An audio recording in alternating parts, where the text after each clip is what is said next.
Halo, kami dari kelas 11 MIPA 2. Kami dari kelompok yang akan menjelaskan tentang Perang Tondano. Sebelum itu kami ingin mengucapkan salam kepada Pak Kristus selaku guru sejarah kami dan kepada teman-teman atau orang lain yang mungkin akan menonton video presentasi ini. Pertama-tama saya akan menyebutkan anggota kelompok yang ada dalam kelompok ini. Yang pertama ada Diana Rolin Michela nomor 4, ada saya sendiri Evin Titanya nomor 5, ada Gracia Stefania Faud nomor 8, dan Nathaniel Sena nomor 13. Apa saja sih yang akan dibahas dalam presentasi kali ini? Kami memutuskan untuk membaginya menjadi 3 topik utama. Ada Perang Tondano, yaitu membahas tentang pandangan secara umum tentang Tondano, alias kayak definisi tentang Perang Tondano itu sendiri. Pada topik kedua dan topik ketiga akan bahas secara spesifik tentang Perang Tondano 1 dan Perang Tondano 2, dimulai dari penyebab perang itu, alur perang, sampai dampak perang dari perang ini. Kita langsung saja masuk ke topik pertama, yaitu Perang Tondano secara umum. Perang Tondano secara umum adalah perang antara suku Minahasa melawan kolonial Belanda. Perang ini dibagi menjadi 2 tahap, yaitu Perang Tondano 1 dan Perang Tondano 2. Terjadi di wilayah Semenanjung Sulawesi Utara. Perang ini hanya berlangsung selama 1 tahun untuk Perang Tondano 2. Untuk Perang Tondano 1 itu berlangsung sekitar 3 tahun, yaitu pada tahun 1661 sampai 1664.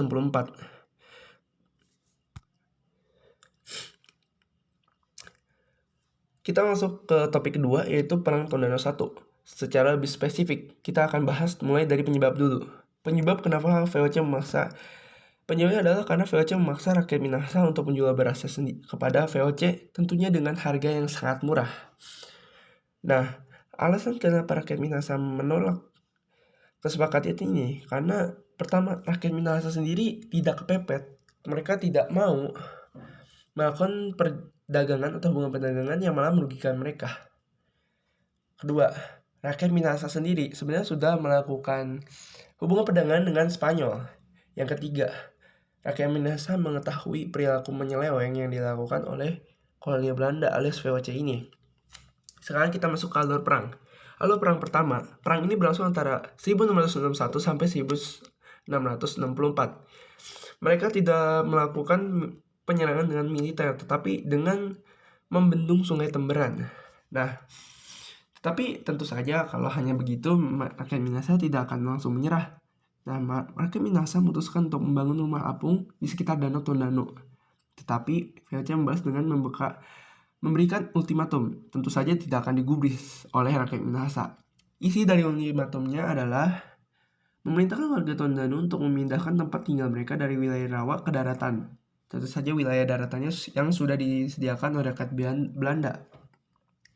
Menyerahkan para pemimpin rakyat kepada pihak VOC, mengganti rugi kepada semua kerugian yang terjadi selama perang, sekaligus pasukan beras yang berkurang selama perang yang terjadi.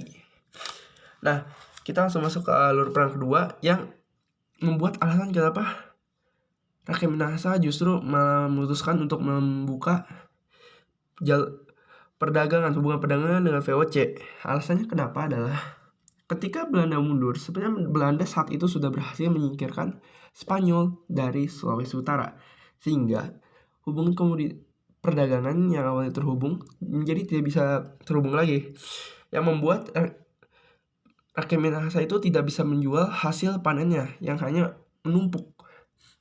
Dan akhirnya pada alur perang ketiga, rakyat Minahasa memutuskan untuk membuka hubungan perdagangan dengan VOC, yang menjadi akhir dari perang pertama.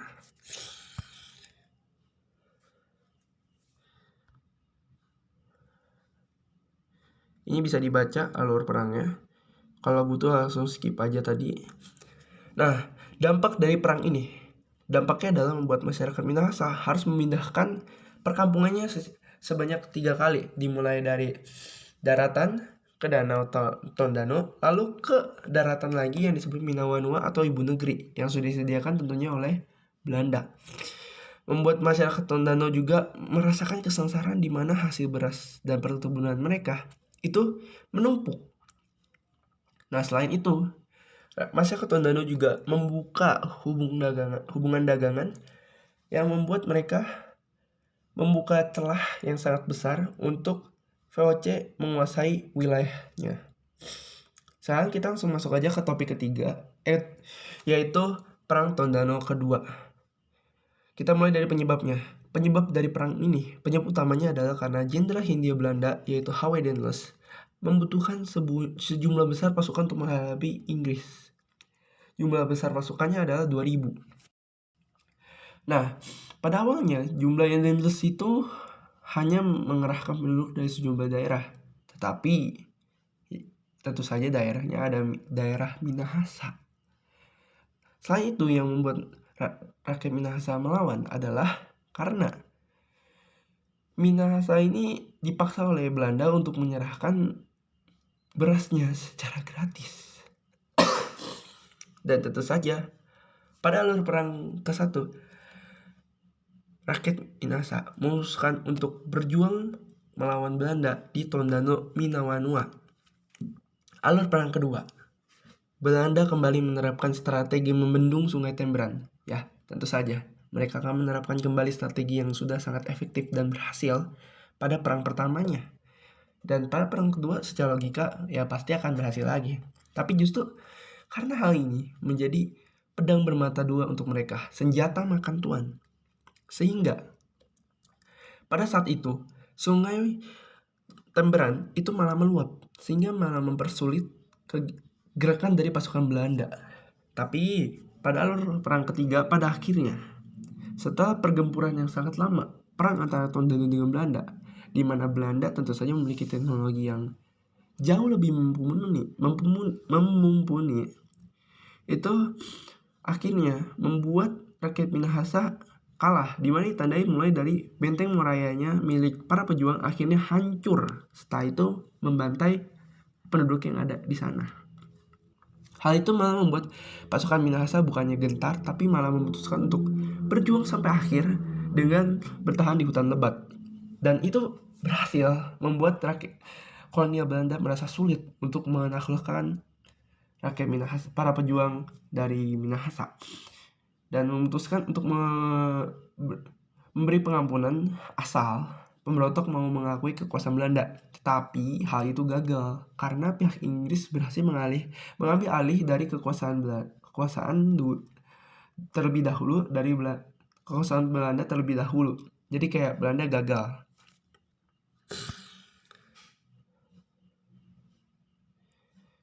Ini alur perangnya bisa, yang tadi sudah saya sebutkan, bisa kalau mau dibaca silakan.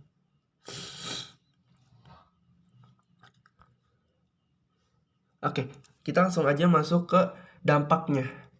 Dampak ini sangat berdampak buruk tentu saja, namanya perang, dimana harus Minahasa sudah menelan kekalahan 2 kali berturut-turut. Yang membuat, tapi intinya adalah rakyat Minahasa kehilangan banyak pejuang dari perlawanan tersebut. Selain itu juga rakyat Minahasa menerima banyak kerugian, entah dari material, benteng pertahanannya, tetapi juga dari berbagai macam hasil pertanian tentu saja juga direbut, diambil. Tapi kerugian terbesar tetap kehilangan terlalu banyak korban nyawa. Oke, kesimpulan adalah perang ini membuat rakyat Minahasa terlalu sangat dirugikan. Dimulai dari perang Tondano yang pertama sampai perang kedua ya tetap saja mengalami kekalahan, di mana perang pertama terpaksa membuka hubungan dengan Belanda, yang membuat Belanda memiliki kesempatan untuk menguasai Minahasa, walaupun pada akhirnya Belanda gagal karena kekuasaan Belanda di sana keburu diambil alih oleh Inggris.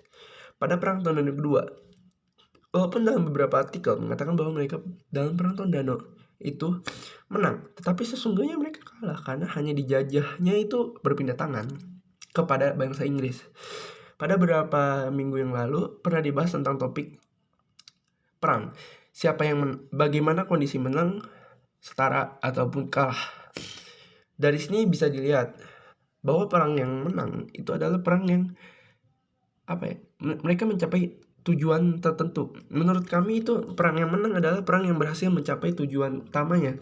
Kenapa perang itu bisa terjadi? Misalkan kalau di sini Belanda mungkin bisa dikatakan menang kalau berhasil menguasai rakyat Minahasa, tapi di sini Belanda dikatakan kalah karena tentu saja Belanda gagal mengambil kekuasaan. Tapi untuk rakyat Minahasa tidak bisa menang. Kenapa? Karena rakyat Minahasa perjuangannya itu gagal. Ya nggak bisa dibilang gagal juga untuk Belanda, tapi mereka tetap gagal karena ujung-ujungnya mereka malah dijajah.